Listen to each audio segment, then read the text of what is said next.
Carito, estamos dando 5 minuticos más, esperando a que se vaya conectando la gente. Sí,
Bueno, yo creo que ya podemos arrancar, Carito.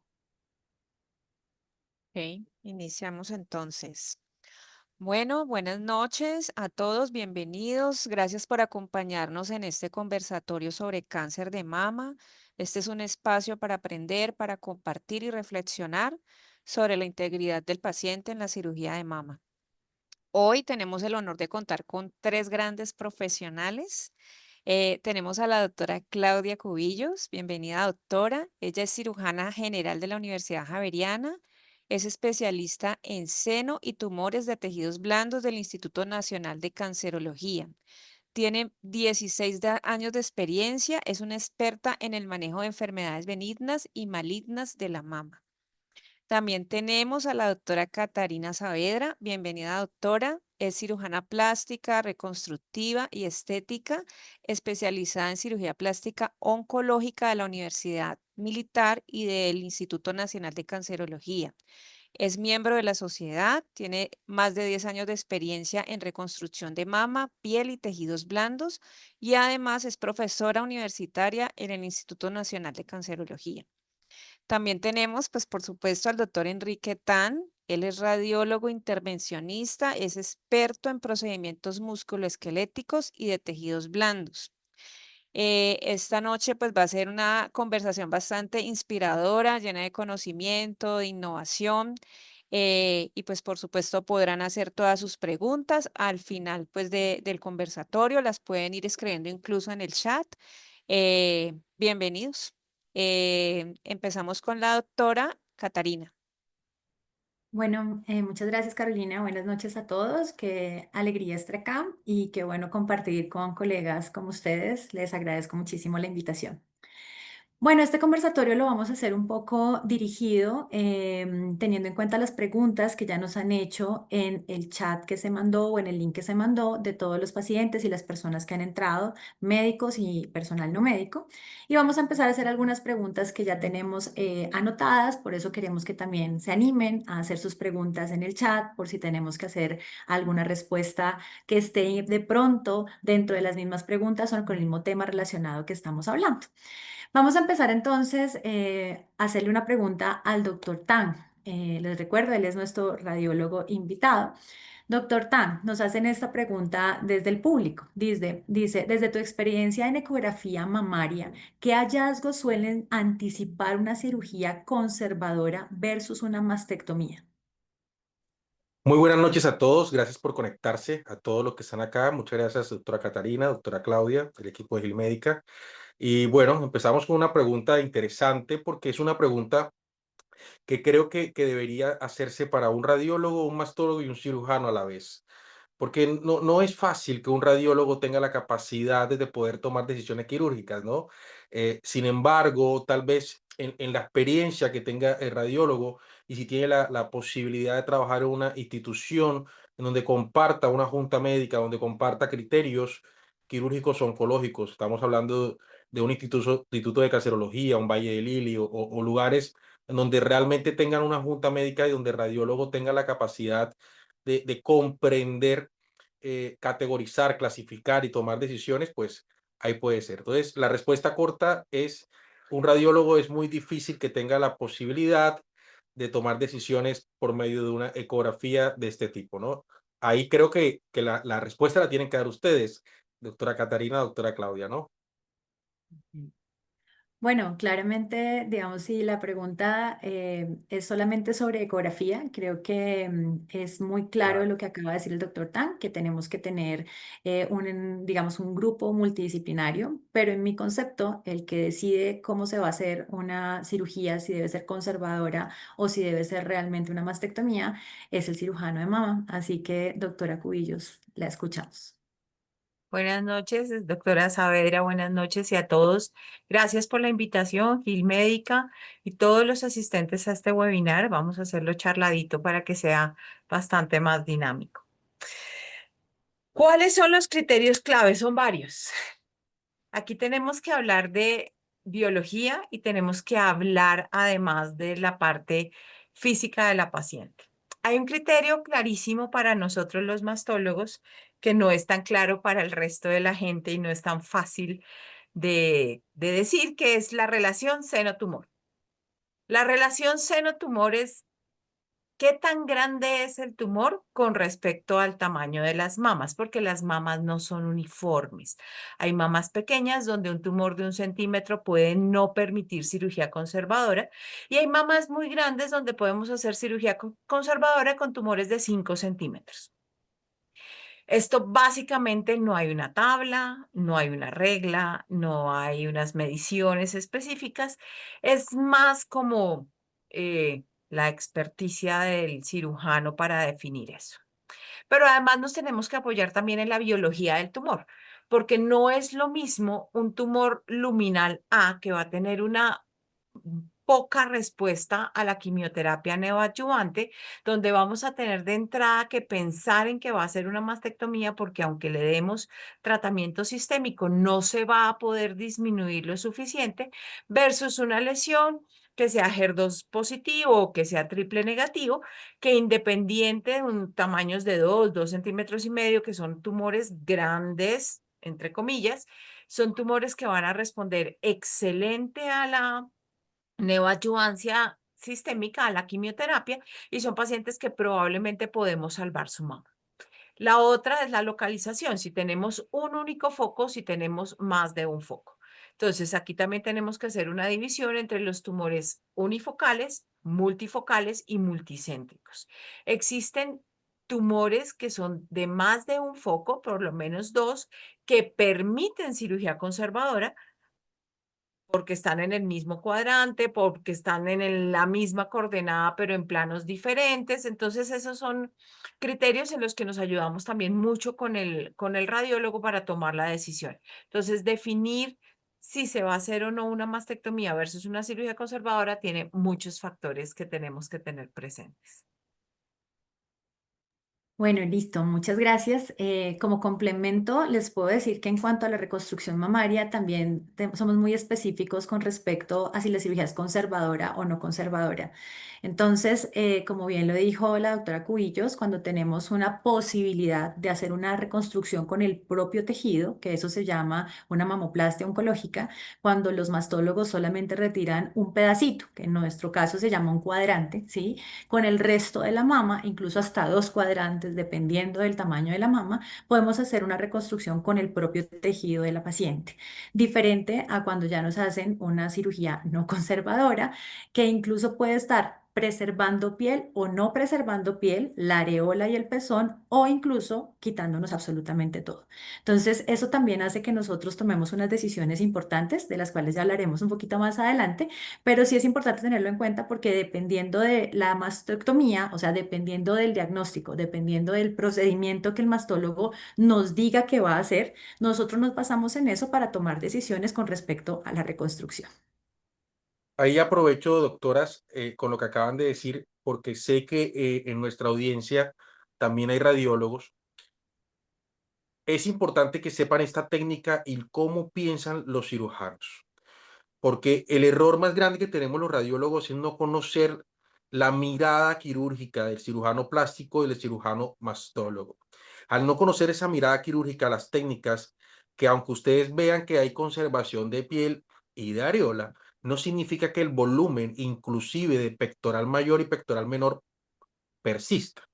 Entonces, cuando ustedes vean después una mamografía, ecografía, resonancia o cualquier tipo de imágenes a este paciente en el futuro, ustedes van a temblar porque no es una anatomía normal. Es una anatomía que además de estar invadida, de que tiene radioterapia, de que tiene lo que sea que tenga, tiene una cirugía que ustedes no conocen. Así que los invito que este tipo de espacios, como siempre lo digo en los webinars, es para conocer la mirada de los expertos. Y es la forma como podemos ser mejores radiólogos, porque entender lo que ellos necesitan, que es tal cual lo que necesitan es cómo nosotros valoramos un volumen de una hernia, ¿sí? Ellos necesitan saber el volumen de la masa, el volumen del seno. Con que nosotros podamos darle ese aporte a los cirujanos mastólogos y a los cirujanos oncólogos, ellos van a agradecernos un montón porque van a poder entender cuál es el volumen del seno y el volumen de la posible masa. Así que eso quería acotar porque sé que tengo aquí muchos radiólogos en la audiencia y está bueno que empiecen a entender lo que podemos nosotros aportar.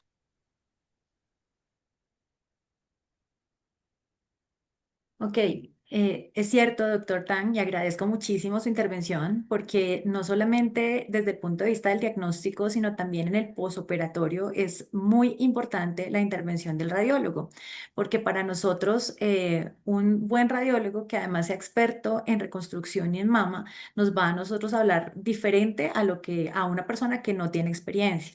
Ejemplo, cuando hacemos reconstrucciones mamarias con el propio tejido, tenemos que movilizar el tejido. Y eso hace que en la parte donde estaba el cáncer, los mastólogos siempre nos dejan unos clips.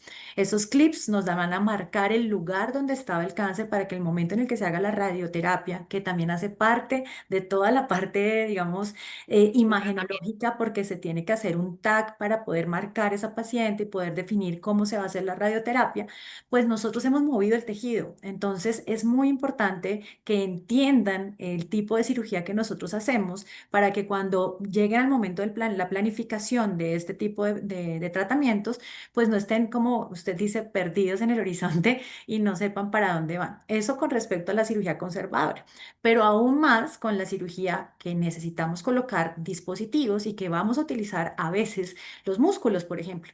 Entonces es importante, como usted dice, que conozcan esa anatomía del músculo, que sepan realmente cuándo lo colocamos por delante, por detrás del músculo, este tipo de dispositivos que van a cambiar un montón toda la anatomía en el momento de hacer esos estudios. Entonces, pues muchas gracias por su intervención porque me parece muy pertinente para este tipo de preguntas. Marce, ¿tienes alguna pregunta para todos nosotros? Sí, y quería de pronto saltarme un poquito el orden. Yo sé que dijimos que por el chat las preguntas se hacían al final, pero aquí hay una pregunta muy interesante que me parece que la deberíamos manejar en este bloque uno. Entonces, primero la pregunta de Andrés Carbonet. La pregunta es, buenas noches, gracias por la información enseñada en este webinar. Respecto a los hallazgos no masa por ecografía, la indicación de biopsia, ¿qué criterios usan respecto a la clínica, basado en otros estudios o a la información parcial que pueda verse por ecografía? ¿Debería hacerse a ciegas, en zonas donde no hay tomo o resonancia magnética? Esa es la pregunta. Y yo creo que ahí intervienen como los tres, creo. Doctora Catarina. Yo creo que démosle la palabra inicialmente al Al radiólogo doctor Tan, y correcto. nosotras Esta, le complementamos porque esto esta, esta está es una excelente pregunta pregunta. hecha por el doctor Andrés Carbonell. Andrés Carbonell es nuestro radiólogo, también es intervencionista y también hace parte de nuestro panel de docentes en nuestro equipo de trabajo. Así que es una pregunta bastante interesante que inclusive creería yo que la hace desde la mirada de un radiólogo y desde sus dudas en la forma como trabajamos porque nosotros tenemos un dolor y está bueno que lo sepamos, ¿no? El dolor es que a veces cuando somos intervencionistas, nosotros a veces intentamos tomar decisiones, pero cuando yo trabajo como por ejemplo en el Hospital Santa Clara o en el San Blas o en otros hospitales y tal vez no tengo acceso a un grupo multidisciplinario, tal vez tomo decisiones unilaterales y nos volvemos un poco problema tal vez para el sistema. Allí yo tengo eco, no tengo rezo. Ahí yo tengo eco, tengo tomo, pero el técnico no sabe.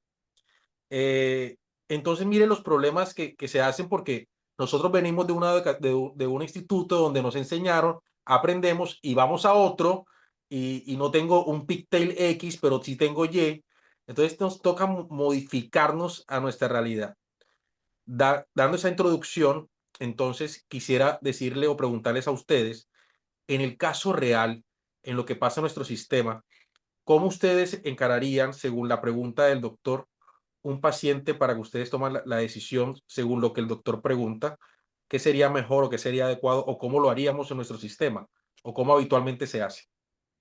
Lo que pasa, doctor Tang, es que digamos que nosotras, la doctora Catarina y yo, estamos en un nivel donde independiente del sistema de salud, tenemos que hacer el estándar máximo posible y estamos en una ciudad donde podemos hacerlo. O sea, nosotras estamos en Bogotá, ¿sí? Independiente que la paciente sea cisben o sea de la medicina prepagada o uno de las aseguradoras que es free pass para todo, debemos y hacemos el estándar. Yo creo que a estas alturas del paseo, hacer solamente la ecografía, además porque ese es otro punto, no todos tenemos acceso, y esa es la parte más difícil, a radiólogos expertos en mama, ¿sí? Entonces, un radiólogo experto en mama, que como tú o como, bueno, tengo varios, pero no son muchos, una zona no masa perfectamente no la pueden biopsiar y no la alcanzan a delimitar. Pero tengo otros radiólogos donde la zona no masa se pasa, ¿sí? La zona no masa la pasan como tejido sano, cuando lo van a biopsiar incluso pueden no llegar al centro de la lesión. Este es un problema grave. Entonces, si se necesita la resonancia, en mi caso propio, la tengo que pedir. O sea, se puede demorar, se puede pasar el tiempo, sí, pero digamos que para eso la paciente ya fue enviada de su ginecólogo o de su cirujano general al nivel siguiente, que somos pues nosotras, para que nos quedemos cortas en el manejo. Entiendo las dificultades del sistema y lo que usted dice, o sea, manejarse en Santa Clara es diferente. Pues obviamente, aunque sea un hospital de tercer nivel, no tienen el supraespecialista en mama. Ustedes tienen que manejar al cirujano general o al ginecólogo, que es quien está haciendo la aproximación inicial. Entonces, esta parte es bien complicada en nuestro sistema de salud. Sí, totalmente de acuerdo. Yo, como dije al principio o antes de iniciar, soy agresivo. Así que la respuesta a todos los radiólogos que estén aquí es: entiendan nuestro sistema, sean agresivos, piensen en el paciente y vayan a la resonancia. Vayan a la resonancia. Sí, Si no la hay, no hay otro. perdóname que te interrumpa, es que hace muchos años, muchos años, muchos años, trabajaba yo en el servicio de urgencias y el jefe del servicio de urgencias decía, usted pida lo que se necesita, que si no lo hay, el problema será del hospital para resolverlo. Que le digan que no hay y usted cuando le digan que no hay pide el plan B, pero usted no puede arrancar pidiendo el plan B porque no le está dando la mejor opción al paciente. Eso sigue aplicando y sigue siendo válido. Perfecto. Sí, señora. Muchas Así es. gracias. Doctora Catarina, yo creo que ya podemos pasar al bloque 2. Ok.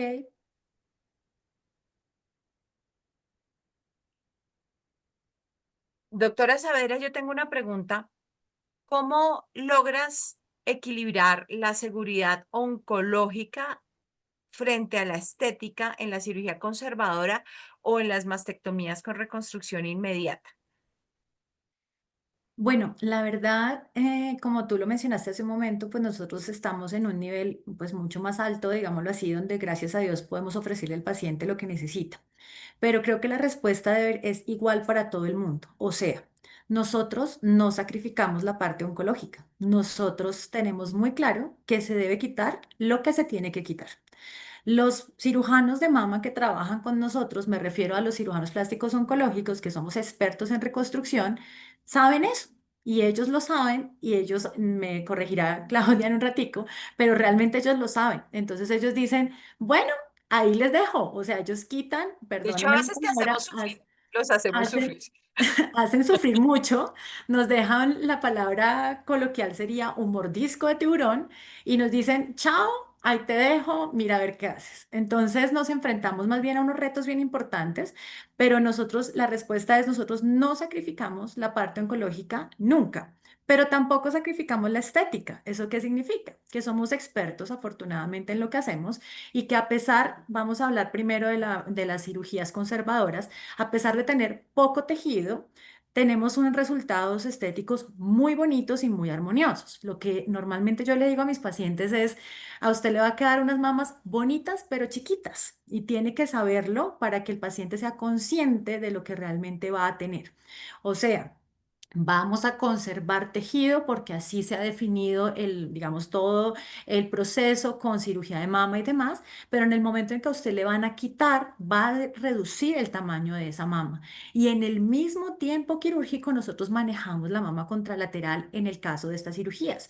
Eso hace que la reconstrucción se haga como es debido, teniendo en cuenta que la mama es un órgano par. Entonces, si la mama es un órgano par y yo estoy reconstruyendo las dos mamas de tal forma que las dejo del mismo tamaño, pero armoniosas y lo más simétricas posibles, porque las mamas nunca son simétricas, sean naturales, con implantes o sin implantes. Ellas son hermanas, pero no gemelas, pero las dejamos lo más simétrico que se pueda. Entonces vamos a lograr una armonía teniendo en cuenta que se va a resecar lo que se tenga que resecar y con el tejido que ellos nos dejan, nosotros armamos una mama muy bonita, muy armoniosa, probablemente de un tamaño, probablemente no, con seguridad de un tamaño más pequeño que el que tenía y por eso la respuesta es bonitas pero chiquitas. Ahora, si se hace con una mastectomía, también somos unas personas muy conscientes que vamos a tener en cuenta el tejido que nos van a dejar. En este caso, si es una mastectomía preservadora de piel y de CAP, sabemos que tenemos como el envoltorio, la parte de afuera que tenemos en la mama. Eso nos va a ayudar a nosotros a pensar cómo vamos a rellenar lo que está dentro. Eso nos deja pensando nosotros. Pero tenemos que tener en cuenta qué clase de mama tiene la paciente. Por ejemplo, no todas las mamas son iguales, ni todas son perfectas, ni como cuando las personas tienen 15 años que son paraditas y bonitas. No, la mayoría de las veces el tiempo pasa y al pasar el tiempo las mamas caen un poco, que son mamas naturales en forma de gota de agua, como ya muchas personas lo sabemos. Pero tenemos que tener en cuenta que al hacer la reconstrucción de una sola mama se va a ver diferente a la del otro lado. Entonces, si vamos a hacer una reconstrucción, bien sea con el propio tejido de la paciente o con un dispositivo, llámese expansor o llámese implante o lo que vayamos a utilizar, tenemos que avisarle al paciente que la posibilidad de necesitar una cirugía en la otra mama es muy alta. De pronto no en el mismo tiempo quirúrgico como si lo hacemos en las mamoplasias oncológicas, pero sí la va a necesitar en algún momento para que se vea más simétrico con respecto al lado contralateral. De esa manera le estamos brindando al paciente seguridad en la parte oncológica, pero también en la parte estética, para que se sientan bien y se vean lo más simétrico posibles en ambos lados.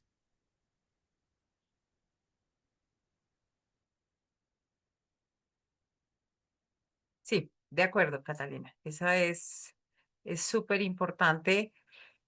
La simetrización para que la paciente y que la paciente entienda que puede no ser un procedimiento único, ¿sí?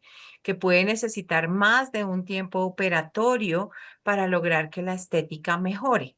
Si la parte oncológica queda libre, aún así puede tener muchos procedimientos adicionales. Por eso, digamos que a veces nos preguntan que qué tan frecuente es planificar la cirugía en conjunto con cirugía plástica y pues siempre. No es tan fácil, digamos que no en todas las instituciones tiene uno a su cirujano plástico abrir la puerta y golpearle a a la oficina, al consultorio de ellos, pero siempre tenemos el acceso por lo menos telefónico. Sí, entonces uno en términos generales siempre habla con su cirujano plástico cuando va a hacer una reconstrucción, porque es súper importante que seamos un equipo. Desde el momento en que se toma la decisión que va a ser parte del manejo del cirujano plástico, desde ese momento vamos caminando juntas. Vamos caminando juntas en decirle, esta paciente va a ir a radioterapia o no, porque eso lo sabemos nosotros y se lo informamos al cirujano plástico porque con base en eso el cirujano plástico va a tomar la decisión de la reconstrucción mamaria, si en caso de una mastectomía, si la paciente va a necesitar un expansor o se puede manejar con una prótesis definitiva. Este manejo siempre es caminar juntos. Una paciente con un seno en el que uno le puede hacer cirugía conservadora de un lado, pero para lograr una simetrización necesita una mamoplastia oncológica, podemos entrar juntos al tiempo y el plástico siempre me va a decir qué tanto le vas a quitar para poder hacer la parte simétrica, porque es que, como decía la doctora Saavedra, ellas vienen en pares, pero no solo vienen en pares para que de frente se vean lo más parecidas posibles, sino que la espalda, por efecto mecánico, también es indispensable mantener la simetría o la mayor simetría posible, porque si tenemos una sola mama o una mama muy grande y la otra muy pequeña, esto va a hacer que de manera mecánica vamos a tener dolores crónicos de espalda que van a ser mucho más difíciles de manejar en una paciente que sobrevive a su cáncer, que mejora todo su tratamiento, la tenemos con dolor de espalda crónico porque no se le hizo una simetrización adecuada, porque no se planificó al tiempo desde el principio con el cirujano plástico de la mano. Yo voy a aportar un poquito con respecto a eso de la simetrización, y es que muchos pacientes a veces creen que solamente hacemos, como tú dices, la reconstrucción por estética. Y realmente la parte fisiológica es supremamente importante por la escoliosis que produce, bien sea lordosis o dorsal o lo que sea, puede por el peso, como tú mencionabas, pero hay pacientes que no son posibles de reconstruir. Y entonces ahí tenemos un nuevo reto para nosotros cuando el paciente no se puede reconstruir. ¿Cuándo no se puede reconstruir un paciente? Entonces sería la pregunta. Paciente no se puede reconstruir, por ejemplo, cuando tiene o un cáncer demasiado avanzado, que efectivamente no tenemos la posibilidad en ese momento de hacer una reconstrucción de la mama, pero sí una reconstrucción del tórax, o sea, cubrir, perdón la palabra, el hueco. O sea, van a retirar muy grande el tejido, se va a retirar excesivamente el tejido porque estamos con un compromiso muy avanzado y ahí es que cubrir en ese momento. Pero hay pacientes que más adelante, como lo dice Clau, han podido sobrevivir a esto tan agresivo y quedaron planos de un lado y del otro lado tienen una mama. Entonces, mientras pasa ese proceso, mientras se puede llevar una reconstrucción, si es que el paciente tiene digamos, una sobrevida adecuada y no al revés, ¿no? Esos pacientes podrían beneficiarse de utilizar prótesis externas. Las prótesis externas no son solamente, como le digo a los pacientes, rellenadas el brasier con medias o una bolsa de arroz, realmente es diferente. Lo hacen muchos pacientes y uno les tiene que decir, ven, es que no es solamente poner un bulto, es mirar cuál es el bulto o el peso que tiene la otra mama para poderlo compensar en la mama que realmente no tiene en ese momento.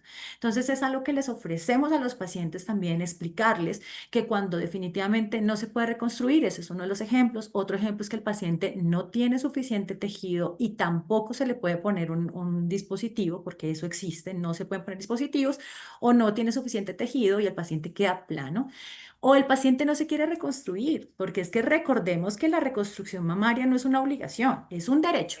Es un derecho que tienen todas las pacientes, pero las pacientes también tienen derecho a decir, no quiero. Y cuando el paciente dice, no quiero, nosotros no podemos obligarlos. Al contrario, tenemos es que orientar al paciente, decirles, ok, no quieres, no hay problema. Nosotros no te podemos someter a lo que tú no desees, pero sí tienes que saber cuáles son las consecuencias de no hacer una reconstrucción dentro de esas, lo que estamos hablando de la parte dorsal. Eso implica que el paciente conozca las alternativas, que en este caso incluso hay alternativas divinas, hay prótesis externas que se pueden usar en vestido de baño de forma permanente, vienen con brasieres, bueno, hay mil formas para hacerlo, pero uno tiene que estar en la capacidad de conocer eso y brindarle la información al paciente para que también se sienta, bueno, no tengo nada más que hacer y fregarme de la espalda y nunca más hacer nada más. No, usted tiene una solución, no necesariamente quirúrgica. Entonces, eso también ayuda un montón a los pacientes a que tengan, digamos, una calidad de vida diferente en el resto de su vida, mucha o poca como sea, pero sin tener a mediano y largo plazo un problema más para tener que solucionar, que es la parte de los dolores, obviamente, de la espalda y la escoliosis como tal. Bueno, y dentro de esa interdisciplinariedad que se está manejando en estos momentos, doctor Tan, ¿qué tan útil ve usted la ecografía intraoperatoria para definir márgenes o guiar procedimientos que impacten la reconstrucción? Total, es indispensable, es necesaria y creo que todos los cirujanos plásticos, oncólogos, los cirujanos de mama y tejidos blandos deberían empezar a utilizarla. eh, los cirujanos de hígado, los cirujanos de páncreas, los cirujanos bariátricos, absolutamente todos. Eh, Tuve la posibilidad de estar y entrenarme y crecer y amar al que yo digo que es mi papá en medicina, que es Mariano Jiménez. Él es el actual presidente de la Sociedad Mundial de Hígado. Y ahí fue donde aprendí a hacer ecografía intraoperatoria. Y hace unas 7 semanas atrás hicimos un estudio con Beca Medical en una cirugía de una mastopexia intraoperatoria. ¿Qué vamos a ver allí? Además, en oncología, para que tenga sentido, los bordes, vamos a ver los pedículos vasculares, algo importante que muy poco se habla, que es el sistema linfático. Creo que es bastante importante y para mí, en los últimos años, no solamente hablando del linfedema o del lipedema, sino el sistema linfático asociado a procesos inflamatorios secundarios o primarios, es indispensable. Soy tan agresivo, para que entiendan lo loco que puedo estar, es que tengo ganas porque ahí respondo la pregunta que hicieron aquí en el chat, a mi hija a los 15 años tengo ganas de regalarle un set de resonancia magnética, mamografía y de todo, para poder decir, esta es la imagen cero de cómo tú estás. Y lo que estoy diciendo no es tan loco, creo que ese es el futuro porque ya se está haciendo wellness de ese tipo en Suecia, en Noruega, en donde podemos evaluar, porque nosotros no evaluamos cuándo fue que empezó a cambiar el seno, en qué edad, después de cuál, primera menstruación, después de la primera relación sexual, después de cuando tomaste esa pastilla. ¿Cuándo? ¿Cuándo cambió realmente esto? Y nosotros no tenemos una radiografía de cuándo cambió.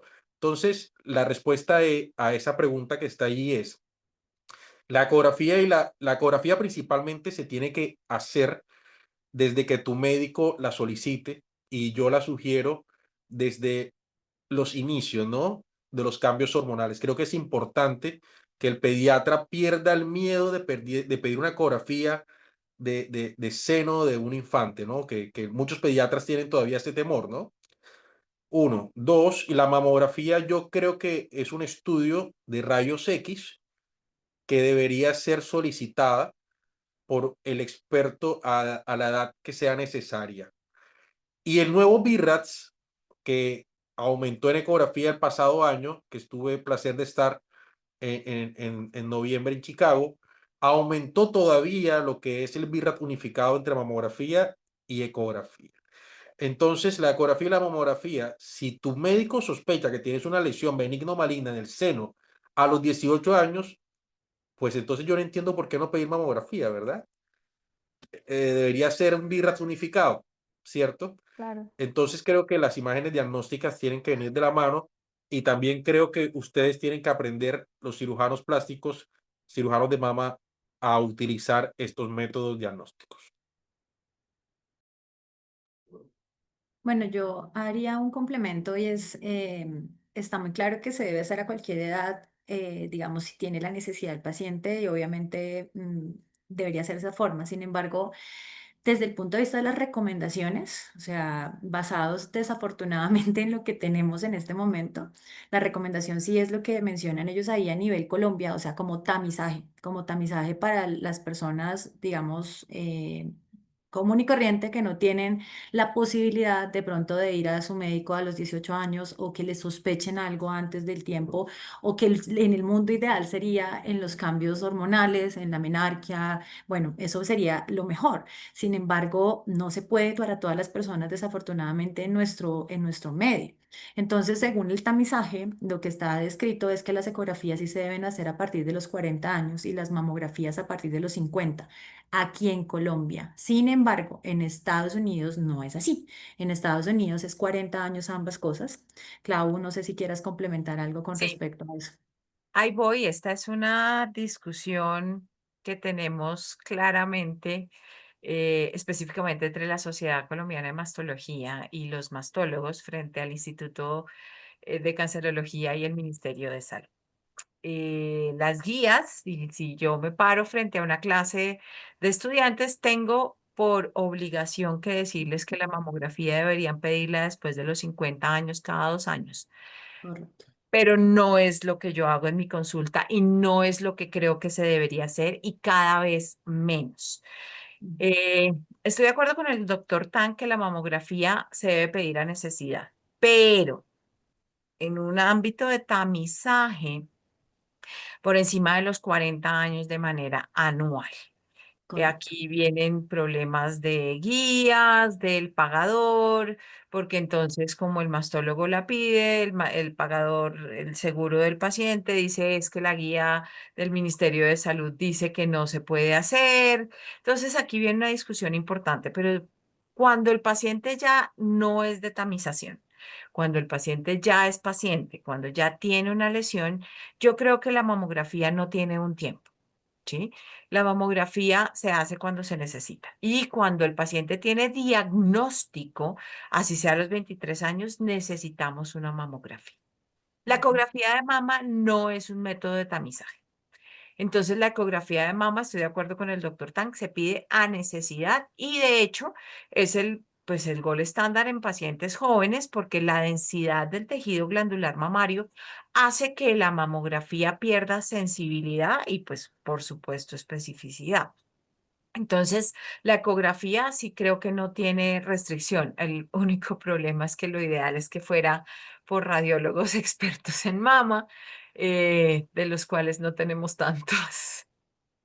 Y ahí la otra Y pregunta sería, obviamente para el doctor Tan, ¿cuándo recomendaría la resonancia como tamizaje? Porque es que muchas personas la preguntan, ¿no? Como, ¿de qué me hago mejor? ¿Me hago mejor una resonancia? ¿Me hago una mamografía? ¿Me hago una ecografía? ¿O me hago qué me hago? Entonces, digamos que para nosotros tener como claridad, obviamente sé que para el diagnóstico oficial de un cáncer de mama tienen que estar en complemento las imágenes y no solo una de las tres, sino en complemento. Si bien es cierto que hay cánceres que se pueden diagnosticar con solo una de las imágenes, sé que el diagnóstico sí es mejor hacerlo en complemento, pero la pregunta sería, ¿cuándo se indicaría entonces la resonancia?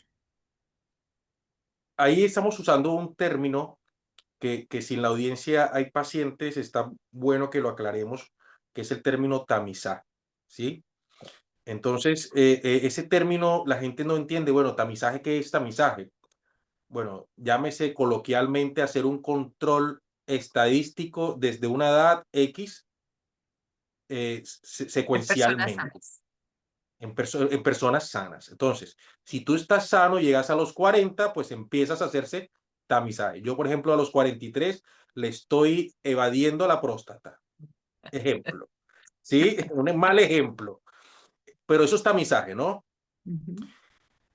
A diferencia de que tú vayas con tu esposa o con tu hija de 18, 20, 30 años con un dolor en el seno y el médico, la ginecóloga la manda a la mastóloga y la mastóloga le hace el examen y dice, venga, quiero saber qué está allí, te mando una ecografía. Entonces, en el sistema de salud o en las clasificaciones viene un radiólogo no experto y simplemente dice BIRAT 0. Eso lo sabemos todos, ¿sí? Esa es clase número 1 de ecografía de seno.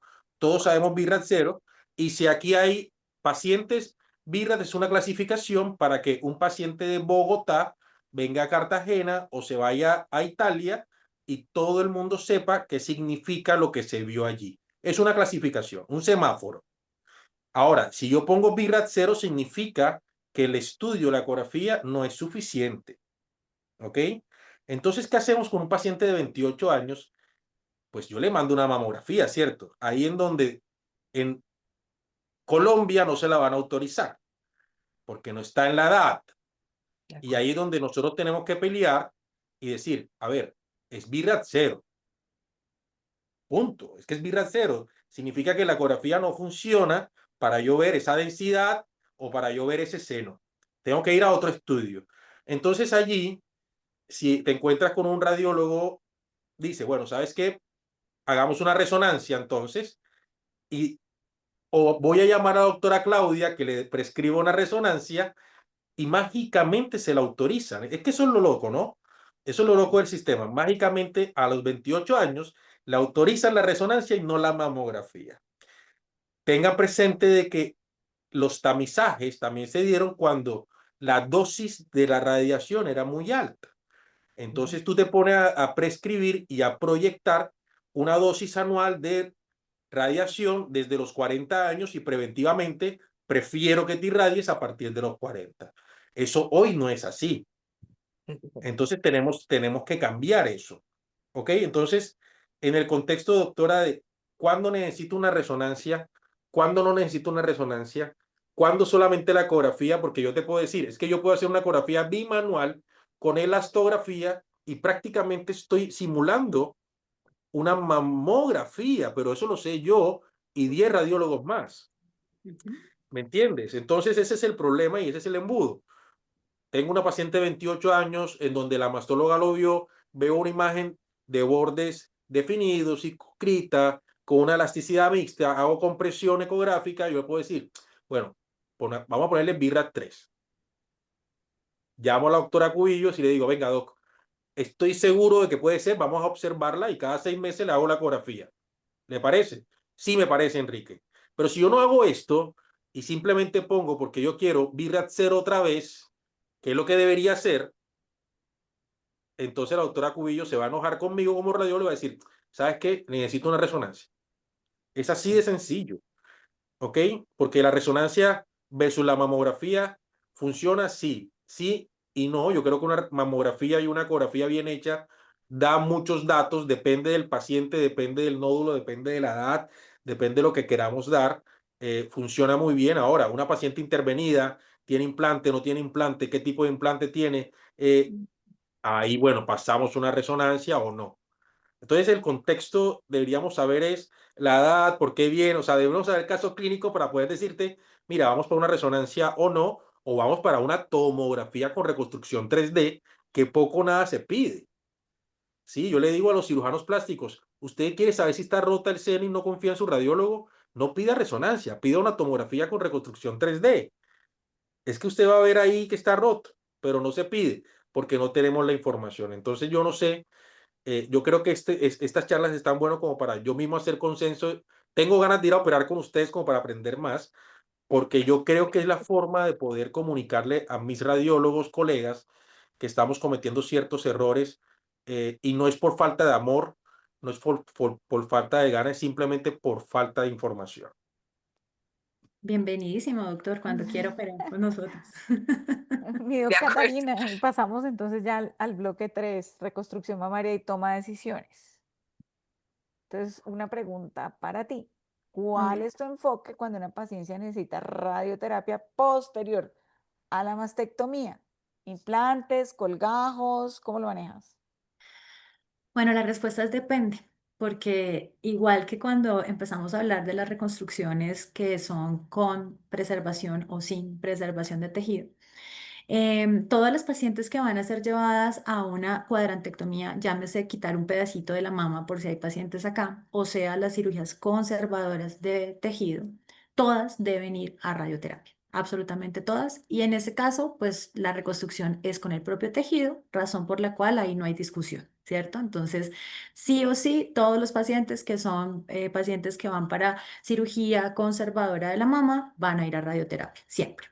Ahora, cuando el paciente se le hace una mastectomía y sí o sí va a ir a radioterapia, porque hay pacientes que les hacen mastectomía y no necesitan ir a radioterapia, y hay otros que podrían ir a radioterapia según lo que nos muestra la patología, que eso es un tema larguísimo de hablar, pero vamos a decir que sí le tocó ir a radioterapia. Entonces, si yo ya tengo la certeza de que el paciente va a ir a radioterapia, digamos que el gol estándar de la reconstrucción mamaria es el colgajo abdominal tipo DIEP, o sea, para los pacientes que están acá, que es coger como la parte inferior debajo del ombligo, el gordito que está debajo del ombligo de la barriga, y ese gordito utilizarlo para realizar un nuevo seno.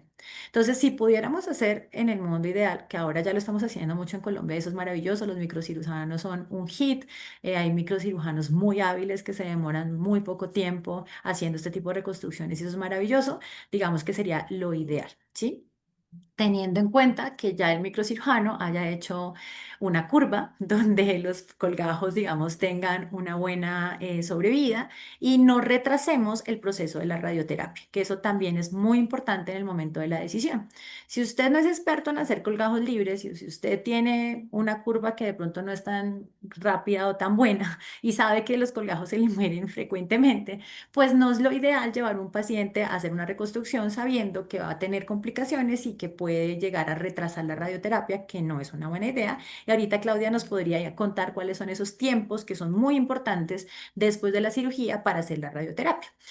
Pero si en el mundo ideal realmente el colgajo es el ideal, ¿sí? Sin embargo, hay pacientes que no se les puede hacer ese tipo de colgajos, bien sea porque el paciente no es candidato, se hizo una cirugía previa abdominal, no tiene realmente los vasos conectores, bueno, o el paciente no quiere, también esa es otra opción. O definitivamente necesitamos hacerlo pronto y desafortunadamente tampoco tenemos tantos microcirujanos a la mano. Por ejemplo, en otras ciudades donde se requiere hacer las cosas y no se puede. Aquí en Colombia, en Bogotá, gracias a Dios, hay muchos microcirujanos excelentes, todos ellos, que hacen este tipo de reconstrucciones de manera muy hábil y muy buena y con muy buenos resultados. Y eso pues nos ayuda a tener mejores también resultados con respecto a los tiempos y a disminuir los tiempos para la radioterapia. Pero si no se pudo hacer el tipo de colgajo que estoy mencionando en este momento y van a hacer una cirugía preservadora de la piel y del CAP, entonces, o sea, el CAP es el complejo areola-pezón para las personas que que son del público, digámoslo así, y nos van a dejar el envoltorio. Como les decía, uno podría utilizar, si no es un colgajo es el pedazo de piel que les estoy contando, podríamos utilizar un dispositivo. ¿Qué dispositivo utilizamos? Entonces, también depende. ¿Por qué? Porque si el paciente va a ir a una radioterapia, yo prefiero poner un dispositivo que sea provisional. Los dispositivos que tenemos en este momento en el mercado son de dos formas, que se llaman expansores y los implantes. Y hay uno intermedio que se llama el expansor implante, que nos permite tener una durabilidad de este dispositivo igual que un implante, como si fuera una mamoplastia de aumento, pero nos permite mantener el volumen que puede aumentar o disminuir según lo que yo necesite por medio de una válvula.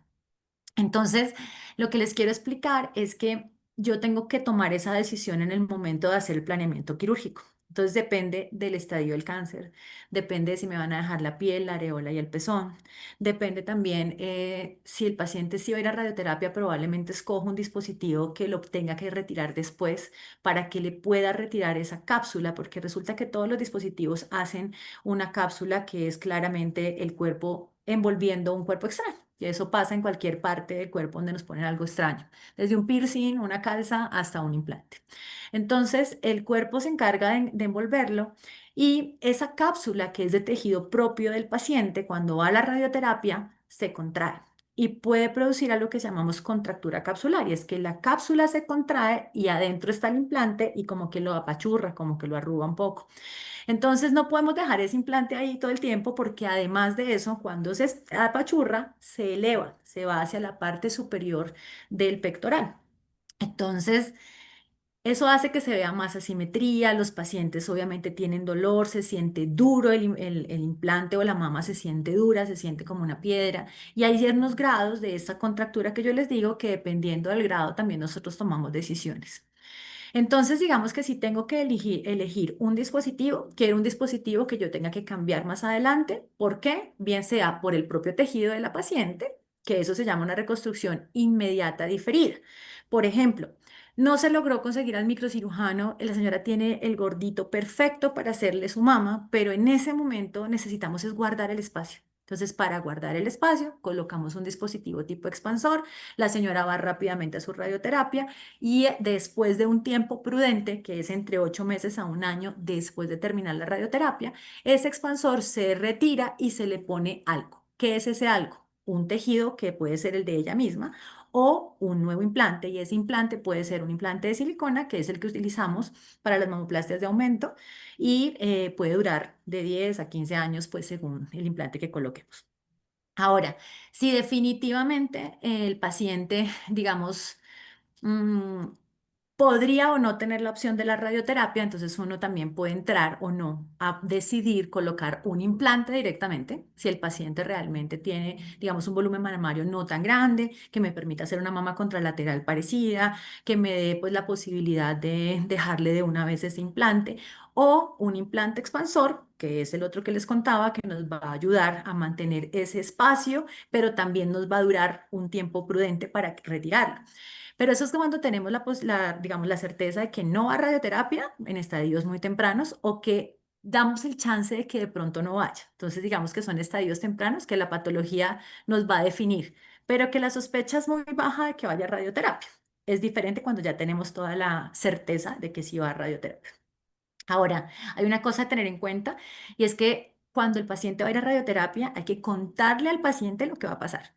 Y lo que va a pasar, como lo dijo Claudia hace un tiempito, es que sí o sí va a necesitar más cirugías, que esto es un proceso, que la reconstrucción mamaria es un proceso reconstructivo, que no es como hacer así y ya, generalmente no es así. A veces pasa cuando logramos hacer colgajos abdominales y quedó divino, precioso, y no hay que hacerle nada más con respecto a la mama contralateral, pero lo normal es que tengamos un proceso y más aún si va a ir a radioterapia, incluso con el colgajo, porque el colgajo también va a tener algunos cambios, va a disminuirse un poco de volumen, puede producir algo que es que se muera la grasita un poco y eso se llama la necrosis grasa. Entonces tenemos que contarle al paciente según lo que escojamos qué va a pasar. Entonces va a tener un dispositivo que hay que quitarle, se le puede contraer, se le puede poner duro, se le va a elevar, se le va a ver diferente, lo tenemos que cambiar en tanto tiempo, lo vamos a cambiar por, bien sea o un implante o por el propio tejido.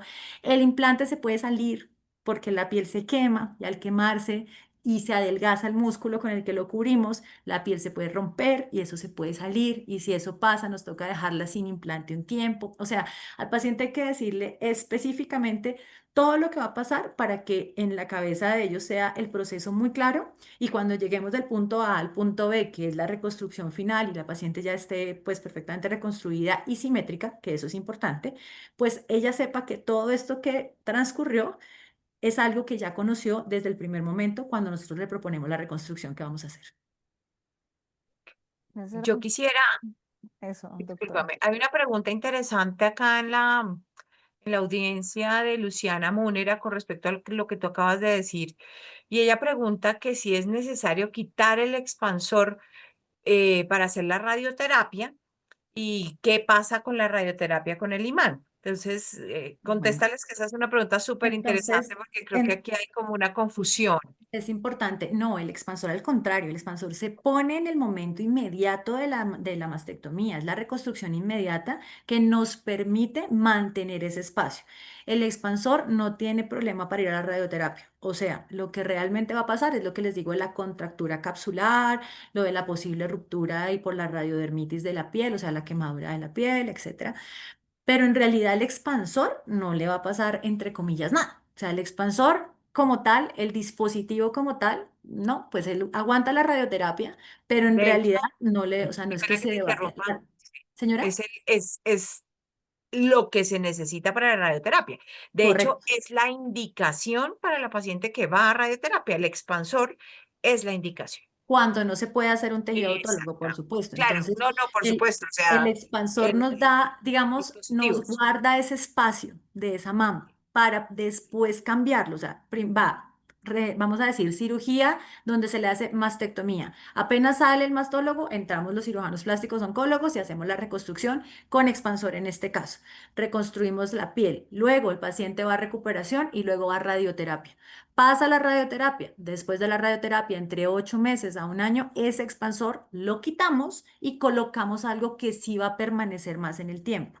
Definitivo, un tejido autólogo, o sea, de su propio cuerpo, que puede ser el de la barriguita o el de la espalda, dependiendo, o uno provisional que dura entre 10 a 15 años, que es un implante. Entonces, creo que ahí sí ya queda como más claro el proceso. De acuerdo. Otra cosa diferente que tal vez puede estar relacionada a la pregunta es con respecto al imán. El imán que tienen los expansores sí interfiere en las resonancias magnéticas que tenemos que hacer después de la cirugía reconstructiva. Eso sí. Entonces, tal vez si la pregunta es por el imán, no tiene que ver con la radioterapia, sino con las imágenes que podemos hacer o no podemos hacer. Entonces, doctor Tan, si quiere, háblenos un poquito de esos imanes y qué interferencias tenemos con las imágenes que requerimos después de la cirugía. Eso, doctor, ¿qué desafíos se encuentra al hacer seguimiento por imagen en pacientes reconstruidas o las que Eh, están utilizando el expansor? ese es un desafío que creo que ya está muy pronto a resolverse. Está muy pronto a resolverse con tecnologías técnicas y nuevas tecnologías. Sin embargo, pacientes que tengan imanes, no solamente en el seno, sino en otro lugar del cuerpo y dispositivos, la, para hacerlo coloquial o más rápido es muy difícil o casi imposible hacer una resonancia magnética con buenos resultados, ¿ok? Y prácticamente imposible de hacerlo en muchos casos también dependiente del dispositivo.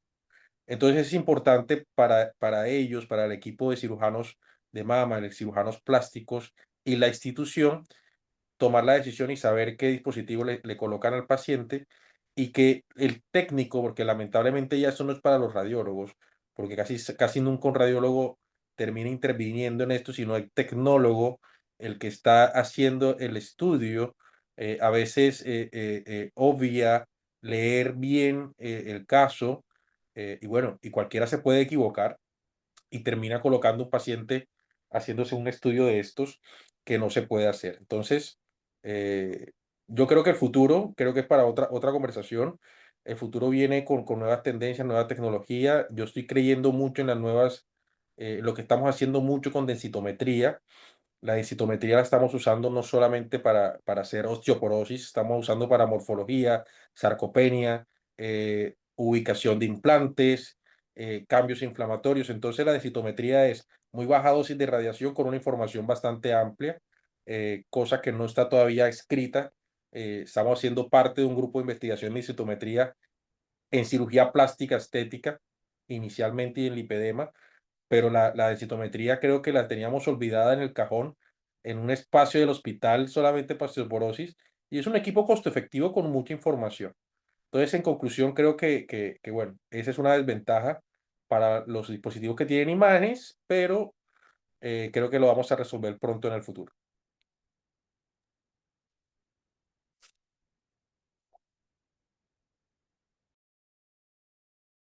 Ok.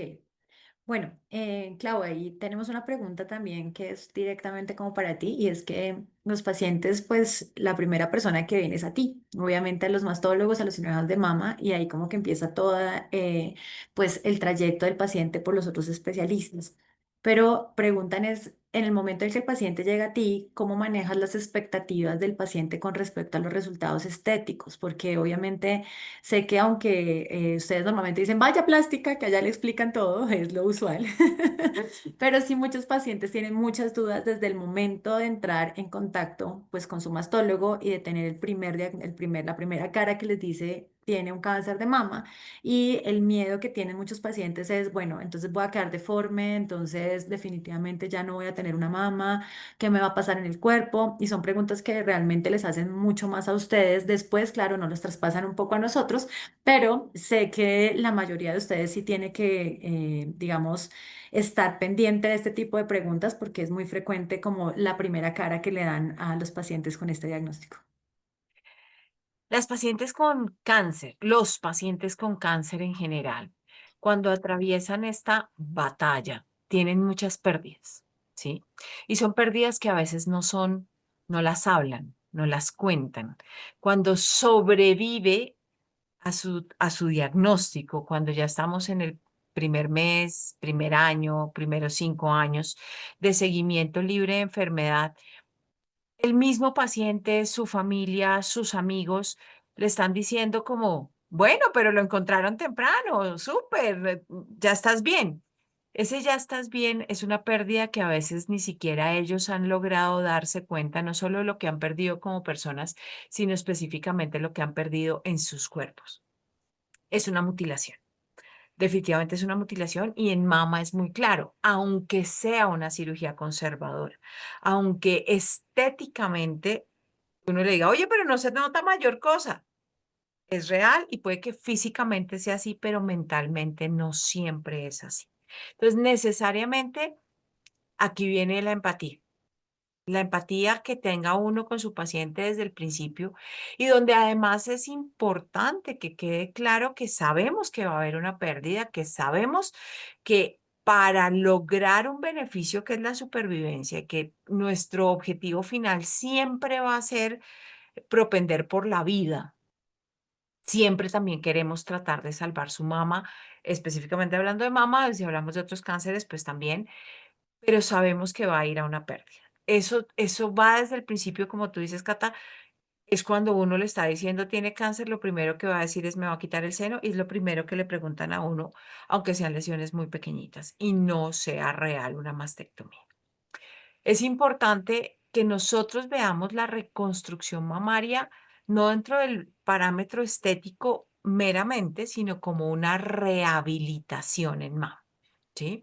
Entonces, para todo el mundo es claro que si hay una amputación por un tumor de tejidos blandos, la rehabilitación es poner un implante. ¿Para qué? Pues para que pueda volver a caminar o para que pueda tener sus extremidades superiores iguales, para mejorar esta pérdida que está teniendo, pero en las mamas es lo mismo. Y es importante la paciente donde les vamos a decir claramente la estética es importante, pero no es fundamental. Muchas veces, y para tratar de salvaguardar esa estética, a veces es mejor llevar a la paciente a una mastectomía con una reconstrucción inmediata que hacer una cirugía conservadora donde la asimetría o la deformidad que se va a tener va a ser mucho mayor y mentalmente y estéticamente, o como les digo yo a las pacientes, finalmente la que se ve en el espejo es usted y la que tiene que tomar la decisión es usted.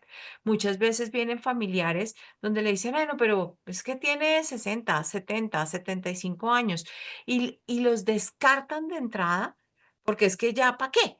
¿Sí? Muchos familiares te los dicen y uno ve a estas señoras mayores con lágrimas. ¿Sí? Porque no es tan fácil asumirlo y no solamente por el concepto estético, que es evidente, pero es por esta parte que estoy diciendo de la pérdida que genera. Entonces, el resumen fácil, pues empatía. Empatía definitivamente es la manera como recibimos a los pacientes y cómo vamos de camino. Nosotros, y así nos formamos, donde el mastólogo, o sea, todos somos un grupo interdisciplinario de manejo, pero digamos que como que el que va liderando o va haciendo como la capitanía del barco, por lo menos al principio, es el cirujano de mama, y progresivamente vamos soltando y vamos dejando en manos en la medida que va mejorando.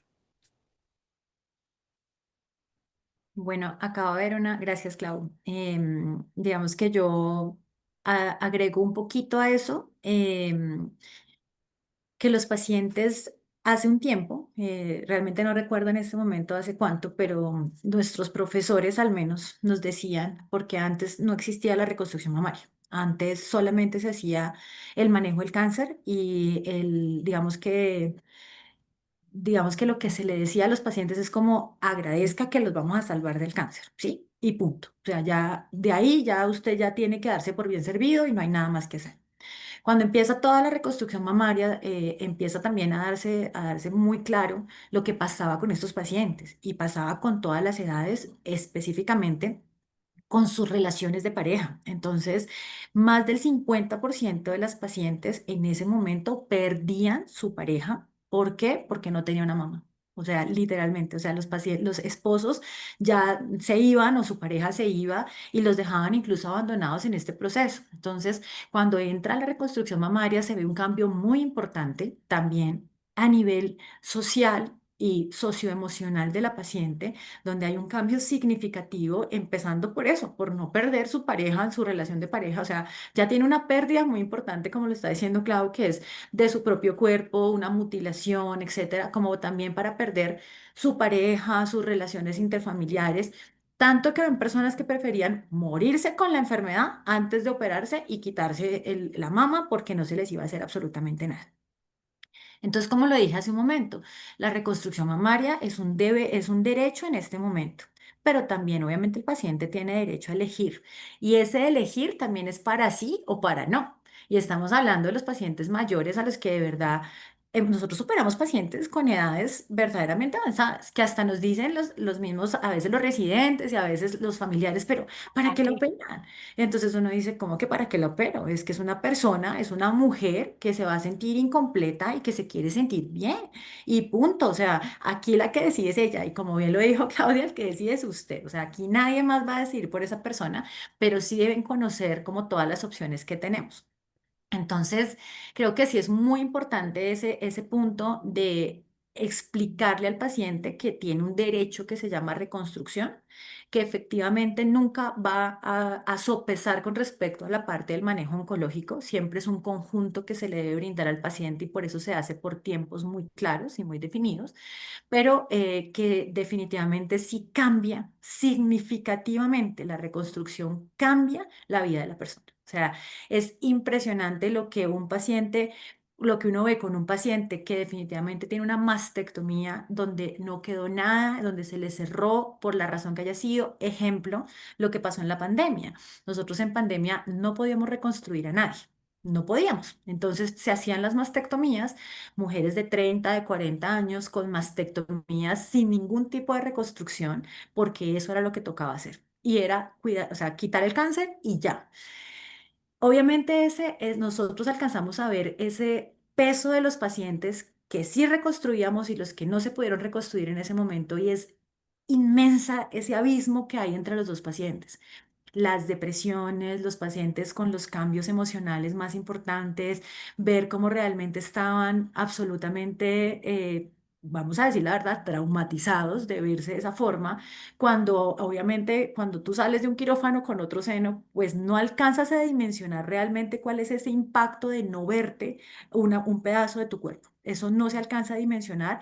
Incluso antes había esa discusión de mejor dejémoslo sin nada para que se dé cuenta y luego agradezca y valore la reconstrucción. Nosotros no, o sea, esto no puede ser de esa forma. Sí es cierto que se valora más un paciente cuando no tiene absolutamente nada y luego ve el cambio y ve que se le hace una mama nueva de la nada, como ellos lo dicen, pero el impacto que tiene eso a nivel emocional es muy alto. Entonces, No me parece que nosotros hagamos esa clase de prácticas, por supuesto, ya obviamente eso está revaluado y en este momento hace parte del proceso del cáncer de mama, la reconstrucción y como ya todos ustedes saben, está incluido en nuestro servicio de salud, afortunadamente, cosa que no pasa en otros países y que a mí me llama muchísimo la atención porque hemos tenido pacientes que vienen de fuera para hacerse aquí el tratamiento para que lo reconstruyamos porque les ofrecen cosas que no son ni siquiera lógicas, con todo respeto, que cuando le dicen a uno, es que me ofrecieron, miren, les han ofrecido ponerles hasta expansores tisulares, bueno, en fin, unas cosas que yo digo, ¿qué? O sea, en fin, unas cosas que no tienen para nosotros en este momento sentido, pero porque tenemos un sistema donde todo se está haciendo de la manera adecuada y estamos a la vanguardia, que es muy diferente a otros países donde no lo están, desafortunadamente. Y hablando de eso, veo una pregunta en el chat que dice que teniendo en cuenta todo lo hablado, ¿qué tal es el nuevo tema de reconstrucción con malla cuando no hay tejido para esto? ¿Es válida esta opción? ¿Es segura? Bueno, entonces voy a contestar porque ese sí es como mi especialidad. Em, claro que es válida y es muy segura y la escogemos en este momento, digamos que frecuentemente, también depende de los pacientes. Entonces, digamos que en principio intentamos usar este tipo de dispositivos cuando podemos, digamos, colocar un implante de manera definitiva, por ejemplo. Y no tenemos suficiente tejido o los tejidos de la mastectomía de pronto no están tan buenos y no tenemos tanto soporte, o el músculo, la paciente es, por ejemplo, con un tórax muy delgadito, el músculo de pronto no es tan adecuado como el que nosotros quisiéramos. A veces lo utilizamos cubriendo 100% ese implante en pacientes con estadios tempranos que sabemos que no van a ir a radioterapia cuando hacemos solamente un implante, o lo podemos usar a lo que llamamos un dual plane. Un dual plane es utilizar un pedazo del músculo, que es la parte de arriba que está acá, y en la parte de abajo utilizar la malla como si fuera una hamaca para que soporte el implante que está por detrás. Entonces eso nos va a ayudar muchísimo a tener ese soporte interno. En muchas partes del mundo le dicen que es el brasier interno a esas mallas, porque efectivamente nos dan un soporte adecuado, lo dejamos fijo nosotros y al dejarlo fijo pues se va a mover muchísimo menos, por no decir que nada, con respecto a otro tipo digamos, de reconstrucciones que hacemos cuando no los fijamos. Entonces es absolutamente válida. ¿Es segura? Sí. Obviamente tenemos algunas, como en todos los dispositivos, se pueden presentar algunas complicaciones. Dentro de esas puede haber extrusión de la malla, que es muy raro en este tipo de mallas. ¿Por qué? Porque realmente es una malla que se convierte finalmente en un, digamos, en un tejido que el propio cuerpo tiene. Entonces, este tipo de mallas son adecuadas. Ahora bien, no es cualquier malla, porque es que hay mallas de mallas. Entonces, en algún momento en el proceso de evolución de la reconstrucción se utilizaron mallas de diferentes, ¿cómo se llama esto? Diferentes productos como el Bicril, el Materiales. Prolene, exacto, materiales, gracias, como el Bicril o el Prolene, etcétera. Entonces, este tipo de mallas que se habían utilizado, que a veces los usan todavía, desafortunadamente, pues son mallas que no cambian y que se mantienen en el cuerpo estáticas y que son un cuerpo extraño realmente. Y al ser un cuerpo extraño, pues esto sí tiene un mayor riesgo de extrusión, un mayor riesgo de que la piel, digamos, se pegue a esa malla e incluso después es peor el defecto que tenemos que hacer porque hay que retirar toda esa piel que está adherida a esa malla. Se pega también como a la cápsula del implante. Entonces, bueno, a veces este tipo de productos que no son los indicados para la reconstrucción, pues no se deben usar. Esas sí no son seguras. ¿Cuáles son las seguras? Las que utilizamos que son, digamos, de manera más biológica o algunas que se llaman también no solo mallas, sino matrices que también utilizamos. ¿Cuál es el inconveniente? Que es muy caro. El inconveniente es que es muy costoso y que para nuestro sistema de salud, pues es bastante, digamos, alto el costo que ellos ven como un costo alto, porque si uno va a ver riesgo-beneficio, pues si un paciente no lo tengo que hacer, no lo tengo que pasar a hacerle una reconstrucción con un músculo donde se va a quedar hospitalizado, donde tiene que utilizar más drenes, donde va a demorarse más tiempo, digamos, en salir de la recuperación, más visitas hospitalarias. O sea, si uno hace el costo-beneficio, sería más alto el de otro tipo de reconstrucciones, Pero para el sistema de salud no es así. Para el sistema de salud ver un número de más de 3 dígitos allá con un apóstrofe, pues les parece muy caro y no nos lo autorizan usualmente. Cuando tenemos la posibilidad de utilizarlo y digamos que lo seleccionamos muy bien, lo tratamos de seleccionar muy bien para que nos lo autoricen, pues es genial porque sí, funciona bastante bien. Y nos da a nosotros una estructura interna muy chévere que nos permite una reconstrucción muy bonita. Entonces nos deja manejar el tejido externo de una manera muy bonita porque ya el implante está puesto donde nosotros queremos. Entonces es bastante, digamos, segura y efectivamente la usamos como una opción muy válida, pero siempre y cuando nos lo autoricen o el paciente lo pague. Mis doctores, ya van siendo las 8:17 de la noche. Vamos cerrando. Para los pacientes y otros doctores que tengan preguntas, nos pueden escribirle directamente a la doctora Catarina, a la doctora Claudia Cubillos, al doctor Enrique Tan. Muchísimas gracias, doctores, por este espacio Yo tengo tan una pregunta. importante. Dinos. Yo tengo preguntas. Más que una pregunta, quisiera, sí, tengo una primera pregunta principalmente para la doctora Claudia. He tenido la fortuna de tener algo de curva. Lamentablemente no va a ser muy fácil en el país. Estoy dispuesto totalmente a entregar la academia a los cirujanos de mama porque creo que ellos son los que tienen que hacerlo. ¿Qué piensa usted de la termoablación percutánea para algunas lesiones en seno? Es una pregunta súper interesante. Digamos que los estudios en cáncer no hay validación en el momento, ¿sí? Tenemos estudios sobre todo con frío para enfermedad benigna, ¿sí? La crioablación en enfermedad benigna es algo que ya se está haciendo, que es real, que disminuye, por supuesto, la intervención, la deformidad de las pacientes. En Colombia todavía no se está haciendo de manera masiva. Hay uno o dos probablemente cirujanos de mama que lo estén haciendo en el país, pero para enfermedad benigna. En cáncer la validación está en proceso, entonces por ahora no es una recomendación real. Perfecto. Y ahora, para finalizar para ustedes dos, doctora Catarina, doctora Claudia, para mis colegas radiólogos, ¿cuál sería el sueño de ustedes? ¿Qué quisiera que estuviese en una ecografía, que es lo más común, que es lo que ustedes piden todos los días? ¿Qué quisiera esas 5 líneas que ustedes sueñan que aparezcan todas las ecografías o que por lo menos estén presentes si la vieron o no la vieron? Porque tal vez vienen estos informes de copia y pega de nosotros que realmente no son tan así, sino que, bueno, somos un equipo de trabajo y tenemos una transcriptora que lamentablemente copia y Copia y pega. pega. ¿Qué quisiera? Esas 5, 6, 10 cosas, doctora Claudia, doctora Catarina, que por lo menos usted le dé tranquilidad, ok, lo vio, lo buscó. Bueno, lo primero es que en el mundo ideal sería que todos estuviéramos juntos en el mismo ambiente en el momento de diagnosticar la paciente. Ese es el mundo ideal. Ya quisiéramos, no es posible en muy pocos sitios o en muy pocos estamentos de diagnóstico se puede hacer. Pero ¿qué es lo ideal en el reporte de la ecografía de mama? Bueno, el mínimo, que es el BIRATS. La actualización es importante en el radiólogo, es importante que el BIRATS es uno, no es un BIRATS por cada lesión que vive el radiólogo. Hay mujeres que pueden tener 10, 15, 20 lesiones y he tenido ecografías con 10, 15 y 20 BIRATS por cada lesión, créame.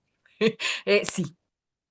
Entonces, el BIRATS con una actualización adecuada, porque como decías tú, para los que no son médicos, es una estandarización en el reporte que lleva más de 35 años, viene de la Sociedad Americana de Radiología y ellos son muy claros en qué debe decir para ecografía, para mamografía, para resonancia, para hacer la estadificación. En ese orden de ideas, si hablamos de ecografía específicamente, en ecografía es muy poco probable que veas microcalcificaciones, pero no es imposible. Si las ves, repórtalas. Es indispensable siempre que se vean los nódulos describir morfológicamente el nódulo, describir si tiene o no tiene sombra posterior. Y cuando el paciente ya viene en seguimiento por un nódulo que ha sido probablemente benigno, que se vio en imágenes previas, es súper importante que el radiólogo que está haciendo el control tenga acceso a las ecografías previas. No sé que no siempre pasa, porque muchas de nuestras pacientes creen que la ecografía es como el cuadro hemático, que a los 3 meses se bota a la basura y no es necesario guardar. Y no siempre les enseñamos que hay que guardarlas para poder hacer el seguimiento y la validación. Pero cuando hay seguimiento, sí es súper importante que en todos los reportes el radiólogo escriba y nos quede claro que sí buscó lo que estaba antes. Entonces, si hay una lesión en la mama derecha o izquierda, que es la que se está evaluando, es súper importante que el radiólogo mencione esa. Si hay nuevas, pues por supuesto, pero si no está la que estábamos vigilando, es súper importante que lo diga. La coordenada es importantísimo que lo diga. La coordenada, de nuevo, para los que no son médicos o no manejan la terminología de imágenes, son 2 números que son la dirección de donde está el nódulo. El primer número es el eje en el sentido de las manecillas del reloj donde se encuentra la lesión, del 1 al 12, y el segundo número es la distancia del centro del pezón al centro de la lesión en centímetros. ¿Ok?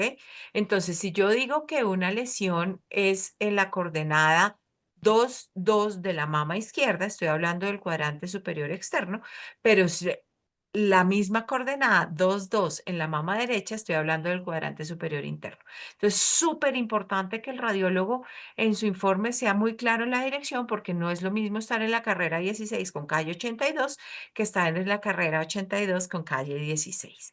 Y eso es importantísimo, más aún cuando hay lesiones y si hay sospecha, más todavía, porque en el momento de hacer una biopsia nosotros nos estamos hablando con direcciones. Entonces, yo creo que esos son los sine qua non de una ecografía bien hecha y de un buen reporte de ecografía.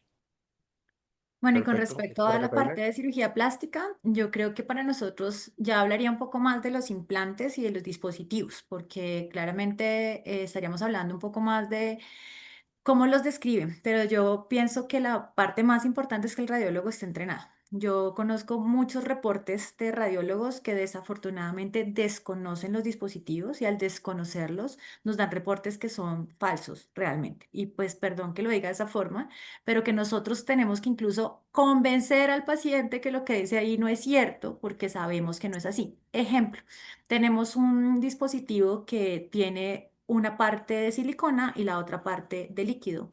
Eso es un dispositivo tipo expansor implante. Y muchos radiólogos no lo conocen, no saben que existe y por supuesto en el momento de hacer la ecografía pareciera que estuviera un implante roto. Entonces, ¿qué reportan? Implante roto. Y nosotros, ay Dios. Entonces, implante roto implica para el paciente alarma, porque implante roto, Dios mío, se me rompió el implante, corra de urgencias al cirujano plástico, llegan alarmadísimos, piden cita extra, por favor, bueno, todo lo que ustedes imaginan es un desastre para que uno lo siente y les diga, no está roto. ¿Cómo te explico que esto es un implante diferente? Mira, no sé qué. Entonces, a veces me ha tocado incluso mandar a estos pacientes de forma particular a médicos radiólogos especializados en la mama que les demuestren que no está roto, porque ¿quién les quita de la cabeza un implante roto? ¿Y cuál es el punto a seguir? Implante roto, quítemelo. Quítemelo porque esa vaina rota yo no la puedo tener en mi cuerpo. Entonces, eso para mí es muy importante, o sea, que los radiólogos, más allá, digamos, de lo que describan en el reporte, pues tengan el conocimiento, porque a veces, desafortunadamente, por el conocimiento escriben cosas que no son reales. Y eso para nosotros es muy complejo y muy grave cuando vemos eso en un paciente. Creo que para mí más que todo sería eso, que conozcan los dispositivos, que sepan. Otra cosa que pasa es con lo que hablábamos hace un poquito de los imanes. A mí me han tenido que llamar las pacientes desde los lugares donde les van a tomar la resonancia. Doctora, que no se puede. Yo, que sí se puede. Y me toca mandarles así, el reporte escrito, o sea, todo el informe donde dice que esa válvula sí es compatible con un resonador. Dios santo, o sea, es increíble que el mismo radiólogo me diga, no, eso no se puede. Me han llamado, o sea, radiólogos, doctora, es que tiene un imán. Yo, que no es un imán, que sí se lo puede hacer. Mira, aquí está la evidencia. Entonces, creo que el desconocimiento para nosotros desde el punto de vista del radiólogo que no se ha formado en la mama específicamente y en esta clase de cosas, es, digamos, la parte más difícil en cuanto a la lectura de las ecografías. Perfecto. Yo para cerrar esta parte, quiero decirle a los que están aquí que son radiólogos que lo que me conocen siempre digo lo mismo, es tener conciencia anatómica ecográfica y eso es tener la capacidad de entender los dispositivos. Entonces los tips y el tips que le doy en implantes mamarios y en dispositivos es tomen los dispositivos y hagan ecografía ex vivo. O sea, coja un implante, coja un expansor, le colocan un montón de gel y le hacen ecografía y se van a percatar de que cada shell es un shell distinto por dispositivo, o sea que podemos saber cuál es la marca del implante y la marca del expansor.